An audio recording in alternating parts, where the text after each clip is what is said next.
Hello friends, आप सबका हार्दिक स्वागत है आपके अपने चैनल टॉक्स में। हम ऐसे कंटेंट की बात करते हैं जिसके बारे में आपको ज़्यादा इन्फॉर्मेशन नहीं पता हो। हम ऐसे कंटेंट के बारे में बात करते हैं जिसके बारे में आप अननोन है। हम कोशिश करते हैं उस कंटेंट के बारे में हम आपको ज़्यादा से ज़्यादा इन्फॉर्मेशन दे। आज का जो हमारा टॉपिक होने वाला है वो होने वाला है मणिपुर योर। जो मणिपुर चल रहा है, मणिपुर में लगी आग, मणिपुर तबाह हो रहा है। जो आप इंस्टाग्राम, सोशल मीडिया, फेसबुक पे आप इस तरीके की वीडियोस जो देख रहे हो कि मेन स्ट्रीम मीडिया इसे बिल्कुल भी कवर नहीं कर रहा है। तो जो जो ये जो लोगों के बीच में आएगी वो इसी मीडिया, ऐसे सोशल मीडिया के कारण ही आएगी। तो जो ये रियॉट से वो खुद की ज़मीन की लड़ाई के लिए, खुद के हक की लड़ाई के लिए था। हम पहले इसका बेसिक समझते हैं वहाँ का पॉपुलेशन ग्राफ के थ्रू। वहाँ का जो बेसिक, वहाँ पे कौन से ट्राइब्स रहती है, क्या एरिया है। तो मणिपुर जो एक ट्राइबल एरिया है, मतलब वहाँ पे ट्राइब्स रहते हैं। और दूसरी मणिपुर एक हिल एरिया, मतलब वो जो मणिपुर चारों तरफ से हिल से कवर्ड है। और जो बीच में है वो फर्टाइल एरिया है, जो कि वहाँ का 10% है। और जो फर्टाइल एरिया वहाँ पे रहते हैं मेटी हिंदूज, जो वहाँ के एंसेस्टर्स है। मेटी हिंदूज जो है वो वहाँ के एंसेस्टर्स, वो पिछले हजारों सालों से हिंदू मेटी ही मणिपुर में रूल कर रहे हैं। वहाँ पे उन्हीं की सरकार है, वहाँ ही उनके राजा बनते। क्योंकि 60 में से 40 सीट असेंबली के अंदर आज भी हिंदू मेटी की। तो चीफ मिनिस्टर भी वही बनता है जो वहाँ का हिंदू मेटी होता है। अब हिंदू मेटीज की तो हम समझ चुके हैं भाई। कुकीज एंड नागास होने, कुकीज एंड नागास वहाँ की सेकेंड ट्राइब है। दोनों क्रिश्चियन से, दोनों के बीच में लड़ाई भी होती है कुकीज एंड नागास में, पर दोनों कभी कभी साथ भी हो जाते हैं। और जो बोलते हैं हिंदू मेटीज के अगेंस्ट लड़ते भी है। तो भी कुकीज नागास की वहाँ की पॉपुलेशन परसेंटेज वाइज देखी जाए तो 42% है। और हिंदू मेटीज की परसेंटेज वाइज देखी जाए तो वहाँ की 50% है, मतलब मेजोरिटी में। और जो आपकी अब माइनॉरिटी में बनती जा रही है, उसके बारे में हम आपसे आगे बात करेंगे। पर अब बात करते हैं कुकी, और ये बने कैसे, कुकीज और नागास क्रिश्चियंस बने कैसे। जैसे कि आप सबको पता है, हिंदुस्तान जो है वो ब्रिटिश रूल के अंडर रह चुका है, गुलाम रह चुका है। तो ब्रिटिशर्स ने जो वहाँ के जैनिज्म, बुद्धिज्म और मुस्लिम लोग थे, उन्हें क्रिश्चियनिटी में कन्वर्ट करवा दिया था क्रिश्चियन मिशनरीज द्वारा। और म्यांमार के अंदर, जो म्यांमार से बॉर्डर लगता है मणिपुर को, बांग्लादेश से बॉर्डर लगता है मणिपुर को, और कहीं ना कहीं चाइना भी मणिपुर के पास में है। तो ये बात कर सकते हैं बॉर्डर स्टेट है। तो यहाँ से कुकीज और नागास जो उनको भगाया जाता है, और वो लोग फिर मणिपुर के अंदर इलीगल इमिग्रेंट की तरह से रहने आ जाते हैं। और कुकीज और नागास जो है वो क्रिश्चियन थे, और क्रिश्चियन दोनों के बीच में भी लड़ाई चलती रहती है। अब हम बात करते हैं कि भैया थर्ड टाइप वहाँ की वो है मुस्लिम पंगल। 8% की वहाँ की आबादी है। और मुस्लिम पंगल्स जो है वो वहाँ के एक्चुअल ओरिजिनल इनहेबिटेंट नहीं है। वो लोग जो है वो भी इमिग्रेंट्स जो बांग्लादेश और म्यांमार जैसे देशों से वहाँ पे आए हैं। अब जो पंगल मुस्लिम है वो भी पहले 0% थे, आज से 10 साल पहले तक। पर रोहिंग्या मुस्लिम जो म्यांमार से भगाए रहे, जो बांग्लादेश से जो इमिग्रेंट्स भाग के आए, वहाँ पे साइक्लोन और स्केर्सिटी के कारण वो लोग भी मणिपुर में स्टेब्लिश हो गया कहीं ना कहीं। पैंतीस का कहना है कि वो अपने ही राज्य के अंदर, अपनी ही बॉर्न प्लेस में, अपनी ही होम टाउन के अंदर जो उनका फर्स्ट प्लेस है, उधर ही वो लोग मेजोरिटी से माइनॉरिटी में कन्वर्ट होने वाले हैं। क्योंकि आज से 100 साल पहले क्रिश्चियंस वहाँ पे सिर्फ 1% थे, और अब जो क्रिश्चियन वहाँ पे 40% में कन्वर्ट हो चुके हैं। और आज से 10 साल पहले जो मुस्लिम थे वो वहाँ पे सिर्फ और सिर्फ 0% थे, और पिछले 10 सालों के अंदर 8% मुस्लिम इंक्रीज हो चुके हैं। उन्हें मुस्लिम पंगल्स कहा जाए। तो उनका यह कहना है कि हम लोग हमारी जगह सेफ एंड सिक्योर नहीं, हमारी डाइवर्सिटी में, हमारे कल्चर में, हमारे हेरिटेज में हमें इसे बचाना पड़ेगा। और इधर हम लोग सेफ और सिक्योर फील नहीं करते, क्योंकि कुकीज और नागास उन पर हमले कर देते हैं कभी भी कुछ जैसी चीज। अब तो मेन सवाल आता है कि भैया इन रिवॉर्ड्स के पीछे छोटे मोटे रीजन तो हो नहीं सकते। तो रिवॉर्ड्स के पीछे जो मेन बड़े रीजन है वो क्या है। तो रिवॉर्ड्स के पीछे जो मेन रीजन है वो ये है कि ब्रिटिशर्स से पहले, वो पूरा आप वीडियो के आगे यही एक्सप्लेन करूंगा मैं आपको, ये रिवॉर्ड्स के पीछे मेन रीजन क्या है। तो भैया जो ब्रिटिशर्स का रूल था उस टाइम, जो मेटी हिंदूज थे वो शेड्यूल ट्राइब के अंदर आते थे। ब्रिटिशर्स रूल था वहाँ, तो उन्हें शेड्यूल ट्राइब में से हटा दिया गया मेटी हिंदूज, तो क्योंकि वहाँ पे मेजोरिटी, जहाँ पे जगह जो भी जनजाति हिंदू होती है उन्हें SC ST में डाल दिया जाता है, उन्हें रिजर्वेशन मिलता है। जैसे ही इसको SC ST को हटाया गया मेटी हिंदूज में से, उन्हें जितने भी फायदे थे जो उन्हें ST में होने के कारण मिलते थे वो सारे उन्हें मिलना बंद। तो इनका कहना है कि हमें ST में डाला जाए, हमें शेड्यूल ट्राइब के अंदर डाला जाए। हम लोग गवर्नमेंट या ये एजुकेशन नहीं चाहिए, हमें फायदे नहीं चाहिए, बस हम अपने आप को बचाना चाहते हैं। वही 1960 के अंदर मणिपुर लैंड एक्ट पास किया गया। सबसे बड़ी बात है, सुनिएगा, मणिपुर के अंदर लैंड एक्ट पास किया गया 1960 के अंदर। जो लैंड एक्ट कहता है कि जो कुकीज और नागास है वो लोग लैंड और जो फर्टाइल एरिया 10% वहाँ पे लैंड खरीद सकते हैं, वहाँ पे लैंड पे अपना हक जमा सकते हैं। पर जो क्या बोलते हैं मेटी हिंदूज है वो हिली एरिया के अंदर अपना लैंड नहीं खरीद सकते। ये सेकंड सबसे बड़ा रीज़न था। पहला तो शेड्यूल ट्राइब से ही हटा दिया गया। सेकंड जो रीज़न था कि भैया हम लैंड क्यों नहीं खरीद सकते, हमें पहले तुमने शेड्यूल ट्राइब से हटाया, उसके बाद हम लैंड भी नहीं खरीद सकते जहाँ पे ये लोग रहते हैं, जो कुकीज़ और नागास ही एरियाज में रहते हैं सबसे ज़्यादा।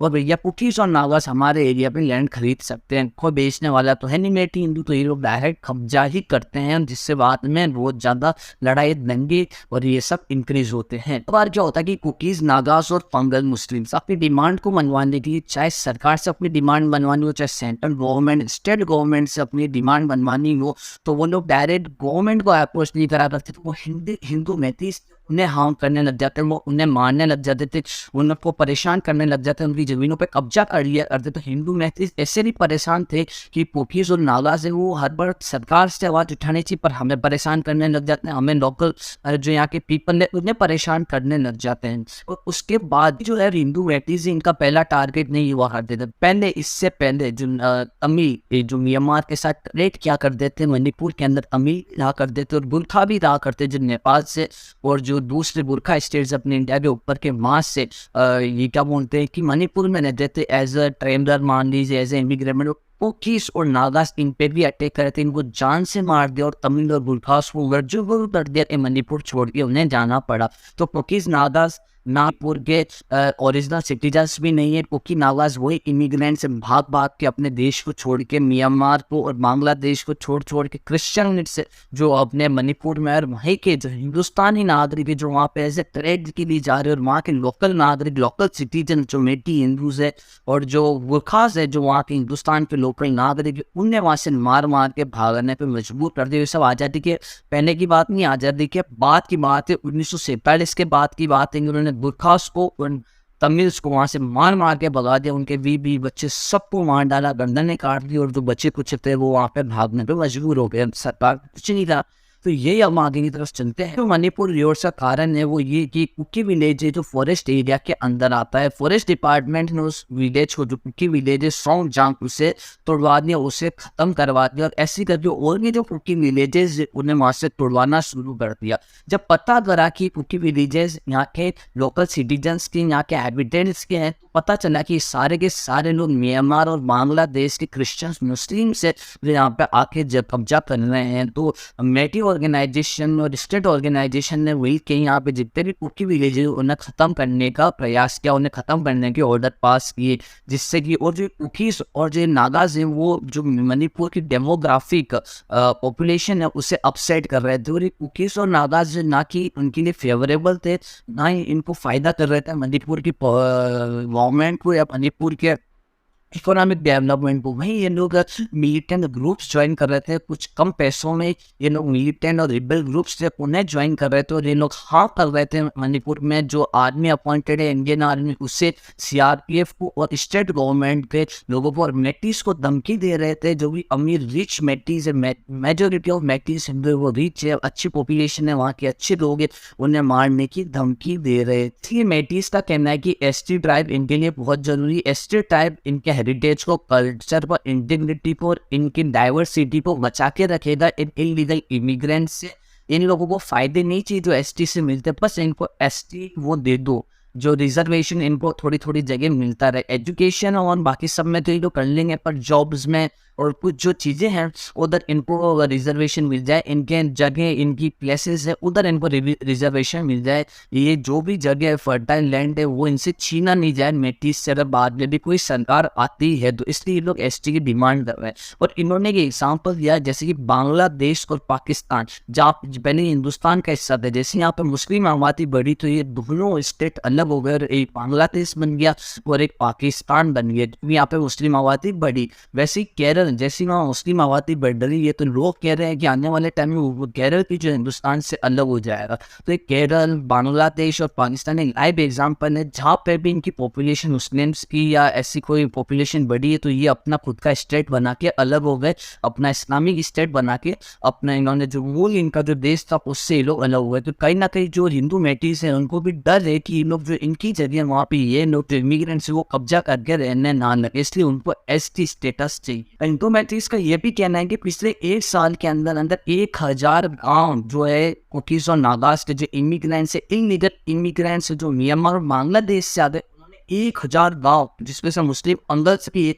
उन्होंने क्या बोलते हैं मणिपुर का जो फॉरेस्ट एरिया वहाँ पे कब्जा करके बना लिया है। 1000 गांव जिसमें से ना उनकी कोई आइडेंटिटी है, ना उनके बारे में किसी को कुछ पता है, ना ही वो मूल निवासी है मणिपुर के और हिंदुस्तान के। तो ये बहुत बड़ा थ्रेट भी हो सकता है देश को भी, उनमें से कितनी आतंकवादी और कितने मिलिटेंट्स को ज्वाइन कर सकते हैं। हिंदू मैथ्स का ये बहुत इंपॉर्टेंट पॉइंट था और इन्होंने कहा, और जब इस पर रिसर्च हुई, जब इस पर गवर्नमेंट ने कहा तो उसमें से सोंगजांग जो एक गांव था वो भी मिला, और ऐसे करके 999 और गांव है जो वहाँ पे इनलीगल कब्जा करके बनाए गए हैं।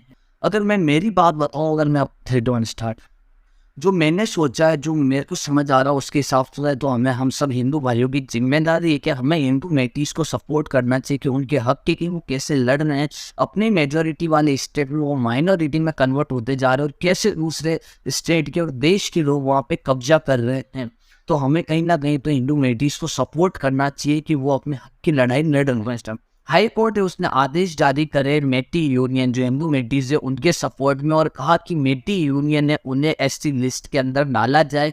इसी के खिलाफ और इसी के खिलाफ और स्टूडेंट ट्राइब ग्रुप है उसने मार्च निकाला कि भैया हम इसको अपोज करते हैं, हिंदू मैथ्स को जो है वो इसके अंदर नहीं डाला जाए, एसटी लिस्ट के अंदर नहीं डाला जाए। और उसी के बाद हाई कोर्ट ने दूसरा आदेश जारी करा कि इन्हें कॉन्स्टिट्यूशनल सेफगार्ड किया जाए, हिंदू मैथ्स है उन्हें कॉन्स्टिट्यूशनल सेफगार्ड किया जाए आउटसाइडर्स जो कुकीज और नागा से। उसके दौरान और फिर ऑल स्टूडेंट ट्राइब ने फिर एक मार्च निकाला और उस मार्च के अंदर कुछ कुकीज और नागाज ने बंदूकें ले रखी थी और उन्होंने मैथ्स पे हमला कर दिया, और उसके रिटर्न उन्हें बहुत अच्छा सरप्राइज अटैक मिला। कुकीज और नागाज के गढ़ जला दिए, कुकीज और नागाज को मार डाला। ये मैथ्स ने अपना रिबेल निकाला। पहले भाई मैथ्स ने कुछ नहीं करा, रिपोर्ट के हिसाब से कुकीज और नागाज उन्होंने सबसे पहले की, उन्होंने शुरुआत की, और उसके बदले में कुकीज और नागाज को भी एक सरप्राइज अटैक मिला, क्या बोलते हैं हिंदू मैथ्स द्वारा। और ये सब होने के बाद में वहाँ पे सीआरपीसी धारा 144 लगाती गई, 5000 लोगों को एक दिन के अंदर अंदर इवैक्यूएट करा, और क्या बोलते हैं आर्मी को भी बुलाया गया वहाँ पे, और सीआरपीएफ जो है उसे भी वहाँ पे तैनात करा गया, शूट एट साइड के भी ऑर्डर दे रखे हैं। एंड जो कंक्लूजन है मैं इतना ही बोलूँगा कि हिंदू मैथ्स है हमें उन्हें सपोर्ट करना चाहिए, कहीं ना कहीं गवर्नमेंट को भी जल्दी से जल्दी उन्हें एसटी लिस्ट के अंदर एनलिस्ट करना चाहिए और उन्हें कॉन्स्टिट्यूशनल सेफगार्ड देना चाहिए। देखो मेरे भाइयों, बहुत बड़ी बात है कि कोई भी देश का विदेशी लोग, पहले जो मुगल थे वो भी विदेशी थे, वो भी डाकू थे, उन्होंने आके हिंदुस्तान पे कब्जा करा और हम लोग 1000 साल गुलाम रहे, और फिर से ये लोग पहले बांग्लादेश अलग हो गया, पाकिस्तान अलग हो गया, केरल अलग होने वाला, कहीं ना कहीं मणिपुर जो एक कल्चरल हेरिटेज है, वहाँ की डाइवर्सिटी, एक क्या बोलते हैं इंटरनल नेशनल इंटीग्रिटी, बॉर्डर को कनेक्ट करती है, कहीं ना कहीं एक बहुत बड़ा थ्रेट हो सकता है कि 1000 गाँव, सोचो एक दिन के अंदर अंदर, 1 साल के अंदर अंदर स्टेट भी सोच सकते 365 दिन के अंदर 1000 गांव बनाए जा सकते, तो कितने आतंकवादी उन गांवों के अंदर पनप रहे होंगे जो बाद में आपके हमारे बच्चों को हाव करेंगे, और इसी देश से जो हमने जमीनें खरीद रखी उसी जगह कब्जा करके इनको बाहर निकाल देंगे। कब ये 1 2 3 4 1000 से कब 10,000 बन जाएंगे पता नहीं चलेगा। कहीं ना कहीं मणिपुर रियोट एकदम सही है और गवर्नमेंट को मैथ्स को जल्दी से जल्दी एनालिस्ट कर देना चाहिए और जो हो रहा है उससे होने देना चाहिए। कहीं ना कहीं एक सिक्योरिटी वहाँ पर मेंटेन करके रखनी चाहिए, तो मैथ्स उन्हें सिक्योर करना चाहिए, ना कि कुकीज और नागा। अभी के लिए इतना ही, बाद में मिलते हैं आपसे। जय हिंद, जय जवान, जय